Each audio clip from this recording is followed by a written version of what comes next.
রোজ মোমো বানানোর জন্য এখানে আমরা একটা জামের মধ্যে ময়দা নিয়ে নিয়েছি, তাতে অল্প লবণ এবং পরিমাণ মতন তেল দেওয়ার পর তাতে বিটের রস দিয়ে আমরা ভালো করে ময়দাটাকে মেখে নেব।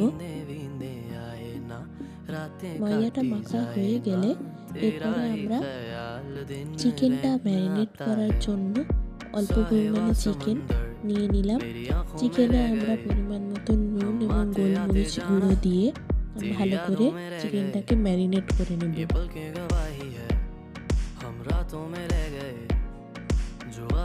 ম্যারিনেট করা হয়ে গেলে আমরা কড়াইতে তেল গরম করে রসুন, আদা কুচি এবং লঙ্কা কুচি একটু ভালো করে নাড়াচাড়া করে তাতে অল্প ক্যাপসিকাম কুচি দিয়ে এবং একটু বাটার দিয়ে ভালো করে একটু তড়কা করে সেই তড়কাটা আমরা দেবো ওই চিকেন যেটা আমরা ম্যারিনেট করেছিলাম সেই চিকেনের উপর।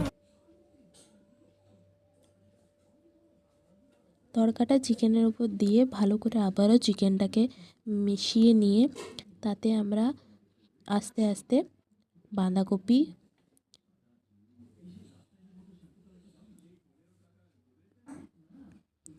গাজর, পেঁয়াজ কুচি দিয়ে ভালো করে একটা ডো তৈরি করে নেব, যে মিশ্রণটা আমরা মোমোর পুর হিসেবে ব্যবহার করব। এরপরে আমরা ছোট ছোট করে লেচিগুলো কেটে নিয়েছি। লেচিগুলো কেটে ভালো করে গোল আকারে বেলে